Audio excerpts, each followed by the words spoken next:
kembali lagi dalam podcast Dispersif Tuban. Dispersif Tuban, Tuban berpengetahuan, Tuban berkesejahteraan, Tuban berkebajikan, rapakan. Oke, pada episode kali ini di sini kita akan membahas tentang langkah awal menjadi konten kreator muda. Dan sebelumnya kenalin, di sini aku Fulhansa Kakak Jauza sebagai host yang dari SMA Negeri 1 Tuban. Dan tentunya aku di sini gak sendirian dong. Di samping aku ini udah ada salah satu siswi dari SMA Negeri 1 Tuban juga yang kebetulan juga telah terjun dalam konten kreator muda. Boleh dong kenalan dulu nih? Oke, halo semuanya pendengar. Aku Alia Fadila Rizky. Aku kebetulan bersekolah di SMA Negeri 1 Tuban juga. Dan sekarang aku duduk di bangku kelas 12. Oke, jadi ini kita udah bersama dengan Kak Alia nih. Oke, apa sih yang buat Kak Alia nih? Kan aku udah sering banget nih lihat di Instagram dari Kak Alia sendiri ini ada beberapa video yang memang mengarah ke konten kreator. Kayak misalnya itu A Day in My Life yang mungkin berpart-part gitu ya. Apa sih yang memotivasi dari Kak sendiri untuk memutuskan, memberanikan diri nih untuk ngepost dan tidak mendengarkan judgement dari orang lain gitu?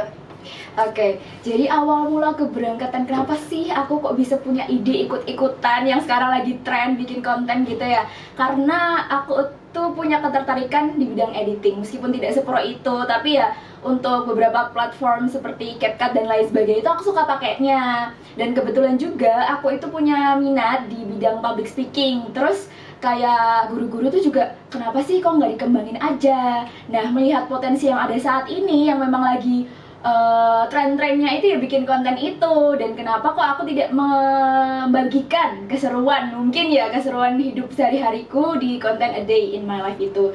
Jadi yang pertama kali aku bikin itu ya A Day in My Life, kayak sharing aku seharian itu ngapain aja dari aku bangun sampai aku tidur lagi. Dan itu tanggapan dari followers aku tuh lumayan baik.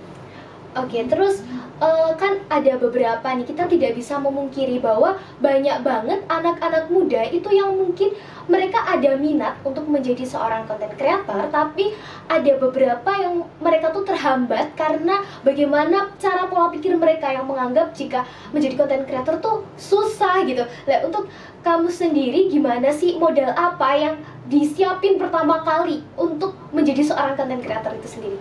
Iya, aku setuju banget nih sama statement kamu mengenai jadi content creator tuh tidak mudah.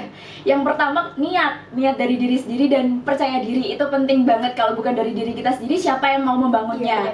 Terus yang kedua, jadi content creator tuh nggak cuma modal ngomong, tapi ada handphone yang proper, ada sarana prasarana yang lain tuh harus disiapkan gitu loh.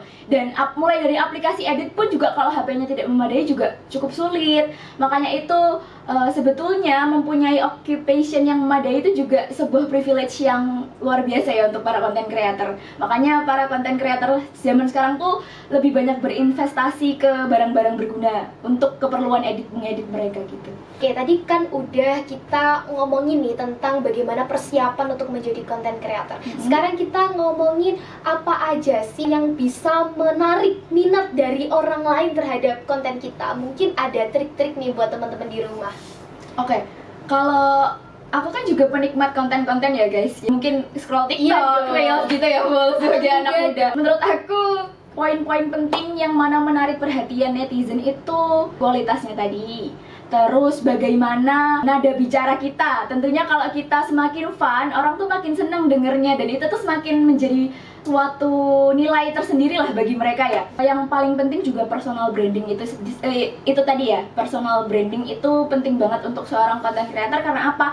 Karena kalau kamu mulai bikin konten, kamu itu mulai menunjukkan ciri khas kamu di situ. Kita udah ngomongin gimana caranya, gimana untuk menjadi content creator. Nah, tentunya nih Kak, untuk menjadi content creator pemula nih, kita bisa menyebutnya pemula ya Kak? Iya bener. Itu apa aja sih hambatan yang dialami selama menjadi content creator itu sendiri? Wah, kalau menurut aku pribadi nih, tantangan yang paling menakutkan ya, itu tuh dari judgement orang-orang di sekitar aku. Apalagi kayak waktu aku ngepost nih, iya bener, memang sebagian besar tuh berkomentar yang baik, pandangannya wah bagus, lanjutin. Tapi juga ada sebagian yang mungkin bercanda ya guys, tapi kayak aduh ngapain sih gitu. Terus kayak tiba-tiba nih dicelotukin di depan muka kayak a day in my life kayak gitu-gitu. Cuman ya udahlah ya, namanya juga hidup. Masa semua orang harus dukung, masa semua orang harus suka, kan ada plus minusnya. Tanggapan orang lain tuh gak bisa kita kontrol. Jadi ya udah. Kayaknya kita dari tadi udah ngomong panjang lebar, tapi dari narsum kita sendiri kayaknya belum nih beberin tentang skill apa aja yang perlu dikuasai oleh seorang content creator pemula. Apa aja sih Kak? Oke, according to me, hal-hal yang perlu diperhatikan aja ya mungkin. Iya dong. Cara berbicara kita sih, karena jadi konten creator zaman sekarang tuh kan banyak yang voice over, bukan yang ngarahin kamera langsung ngomong gitu kan. Nah, di voice over ini kan kayak penyiar radio ya guys, apa yang kita lihat tuh tidak sama dengan apa yang kita dengar. Jadi kayak sebisa mungkin menarik perhatian mereka dengan pendekatan yang bermacam-macam, suaranya yang ceria dan lain sebagainya. Kalian ini menjadi seorang content creator muda tentunya pasti memiliki seseorang yang menginspirasi untuk menarik kalian ini menjadi seorang content creator. Siapa sih Kak? Oke, kalau bicara tentang siapa sih yang menginspirasi aku, tentunya aku bakal sebut Nanda Arshinta. Waduh, siapa tuh? Jadi dia itu pertamanya dia itu beauty vlogger, cuman semakin kesini dia semakin mengikuti perkembangan zaman dengan positive vibes-nya. Yang menjadi ciri khas banget tuh dia positive vibes itu tadi, dan dia tuh selalu tahu bagaimana cara memperbarui konten-kontennya supaya menarik perhatian masyarakat. Ditambah lagi dia itu juga menebarkan kesan orang yang baik, tulus gitu. Jadi aku suka banget. Terus yang kedua ada adiknya si Nanda Arshinta ini, Nadia Aisyah. Kalau Nadia Aisyah ini kekuatannya dia ada pada editing. Jadi dia kayak gak tahu kenapa ya kok bisa sekreatif itu untuk ngedit video. Terus juga styling, fashion dan lain sebagainya. Itu aku suka banget. Dua itu yang menjadi panutan aku. Belum bisa mengikuti secara detail, cuman aku suka banget sama dua itu. Terus kalau di ranah pendidikan tuh ada Aisyah, dia itu username-nya kalau tidak salah Syahaha. Itu tuh salah satu penerima beasiswa pertukaran pelajar di Amerika gitu, dan dia sering banget share tentang tips-tips untuk jadi siswa yang berprestasi, untuk bisa ikut beasiswa dan lain sebagainya, yang mana itu bermanfaat banget sih. Tapi kalau untuk kalian sendiri, untuk selama ini terjun dalam konten kreator itu lebih kepada bidang apa sih Kak? Pendidikan kah? Atau mungkin menjadi seorang motivator seperti Mary Riana kah? Atau apa nih? Apa ya, kalau aku sih sejauh ini cuman share kehidupan sehari-hari aja sih, kayak tentang hal-hal yang aku suka, kayak gitu-gitu aja sih. Aku juga masih belum menentukan personal branding aku juga sebetulnya, kayak mau fokus di bidang apa gitu aku masih belum tahu, karena ya ini aku masih dalam proses membangun sebetulnya. Lalu untuk kalian sendiri nih, apa yang ingin disampaikan buat temen-temen yang mungkin masih ragu, yang mungkin masih nggak berani buat mengeksplor dirinya? Padahal tuh kan banyak ya anak muda zaman sekarang tuh yang punya skill bagus dalam editing, tapi mungkin mereka tuh masih terhambat suatu hal yang mungkin membuat hambatan mereka, entah itu dari segi HP-nya yang kameranya kurang memadai atau yang lain. Nah itu untuk tipsnya dari kalian sendiri dan pesan yang ingin disampaikan tuh apa sih? Oke, jadi buat saran kepada halayak ini ya, kalian kalau mau mencoba sesuatu, kalau kita kali ini bicaranya tentang konten kreator ya dimulai saja dulu. Kalau kita membayang-bayangkan terus, takut ini itu, ya nggak jalan-jalan. Jadi ya sebisa mungkin apa yang kita punya saat ini yaitu dikembangkan terlebih dahulu, digunakan terlebih dahulu. Toh juga jadi konten kreator tuh niat kita kan baik ya, untuk mempublikasikan sesuatu yang baik-baik yang mungkin bermanfaat bagi orang banyak.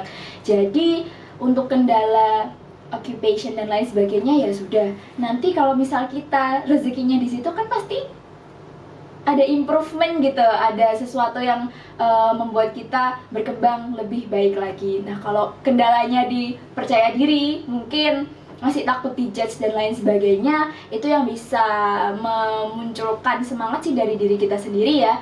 Kayak kita harus berpikiran positif aja, kita harus benar-benar mengatur mindset kita supaya tidak terpengaruh dengan omongan-omongan buruk yang tidak berimpact apapun pada diri kita gitu. Oke, setelah ini kita akan tanya-tanya nih untuk menjadi content creator pemula. Kebanyakan kan dari kita tidak dapat dipungkiri ya, pasti dari Gen Z. Oh iya. Gen Z ini kan kebanyakan juga masih sekolah nih kan, termasuk Kak Lia sendiri. Lalu bagaimana sih caranya membagi waktu untuk menjadi content creator dan juga dengan tugas-tugas sekolah, apalagi udah kelas 12 kan udah numpuk ya, mulai dari UPRA, kemudian PTS, PAS itu yang udah ada di depan mata, tetapi tetap harus menjadi content creator yang tetap berjalan, karena kuncinya menjadi content creator kan harus konsisten. Iya. Itu gimana sih Kak? Kalau aku dulu itu dari liburan mau naik kelas 12. Di hari libur tentu banyak banget waktunya, dan itu tuh aku rajin bikinnya kayak mungkin tiap hari. Karena gabut ya mungkin. Iya, benar juga. Terus makin kesini karena kelas 12 makin sibuk juga. Waktu itu aku cuman Sabtu Minggu. Terus makin kesini udah persiapan masuk kuliah dan lain sebagainya nih aku vakum dulu, karena gimana pun juga meskipun butuh banget time management, tapi aku merasa kayaknya vakum dulu deh, aku mau fokus dulu ke sekolah aku. Nanti kalau misal sudah beres ini urusannya baru dimulai lagi. Tapi kalau misalkan nih seandainya kalian ke depannya bakalan tetap hidup berdampingan, kayak walaupun sekarang kan nih, katakan kalian sendiri ini disibukkan dengan adanya UPRA, ujian-ujian dan lain-lain, dan persiapan untuk masuk kuliah, tetapi di samping itu kalian juga tetap jalan berdampingan dan melakukan konten kreator itu secara bersamaan dengan kesibukan itu sendiri. Makanya kita harus ingat kata-kata penting atau kunci dari pembahasan kita hari ini. Kalau misal kita mau membagi waktu nih yang masih pelajar tapi menjadi konten kreator pemula, tentunya yang pertama harus bisa membagi waktu dengan baik, bisa memanajemen waktu dengan baik, dan bisa menentukan skala prioritas dari apa yang kita lakukan. Dan yang kedua, menjadi content creator itu harus konsisten. Kalaupun misal lagi sibuk dan vakum seperti yang dilakukan Kak Alia ini dan memutuskan 2 hari sekali atau 3 hari sekali, maka secara konsisten dan secara berurutan maka harus posting juga selama 2 hari sekali itu. Oke, terakhir nih Kak, apa sih pesan yang mau disampaikan buat teman-teman di rumah yang mereka tuh sebenarnya berpotensi menjadi content creator tapi mereka masih takut dan ragu-ragu? Apa yang ingin disampaikan buat teman-teman? Oke, ini saran dari aku yang juga pemula ya. Mungkin kalau misal kalian masih punya ketakutan-ketakutan tersendiri untuk menjadi content creator, kenapa tidak dimulai saja terlebih dahulu?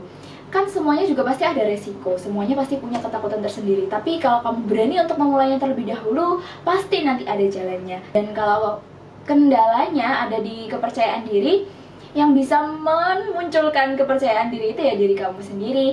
Karena bagaimanapun juga motivasi dari orang lain segede apapun, sekuat apapun tuh tidak bisa mengalahkan motivasi yang berasal dari diri kita sendiri. Lalu harapan apa sih Kak? Yang ini beneran terakhir ini. Oke, harapan apa sih Kak yang mau diberikan untuk dunia content creator yang ada di Indonesia saat ini?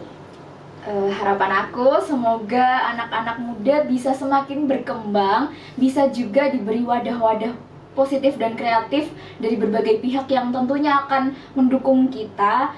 Dan ingat ini guys, kalau kamu mau menjadi sesuatu yang bersinar, boleh terinspirasi dari orang lain, tapi jangan lupa untuk menunjukkan ciri khas dari kamu sendiri.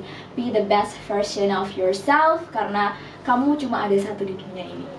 Oke Sobat Siperda, mungkin percakapan kita tentang episode podcast kali ini mungkin bisa cukup sampai di sini aja ya Kak. Dan dari podcast kali ini pun kita bisa tahu bahwa menjadi content creator muda itu dan menjadi content creator pemula tuh nggak susah. Cukup kita memiliki niat, dan apapun yang ada di depan kita itu pasti kita akan bisa melaluinya. Apapun peralatan yang kita miliki sebenarnya itu kita bisa, selagi kita ada niat, kita ada keberanian, dan kita tidak memikirkan apa yang diomongkan orang lain. Dan tentunya tetap pantengin terus YouTube Dispersif Tuban dan juga Instagram Siperda Tuban untuk mendapatkan info-info lebih lanjut, dan tetap tungguin terus episode podcast Dispersif Tuban ke depannya. Dan see you, aku Fula Hansta pamit undur diri, dan tentunya dengan narasumber kita kali ini yang sangat luar biasa sekali Alia dari Terima kasih. Terima kasih banyak atas waktunya. Iya, terima kasih juga atas kesempatannya. Iya, dan tentunya semoga bisa menginspirasi teman-teman semua yang ada di rumah.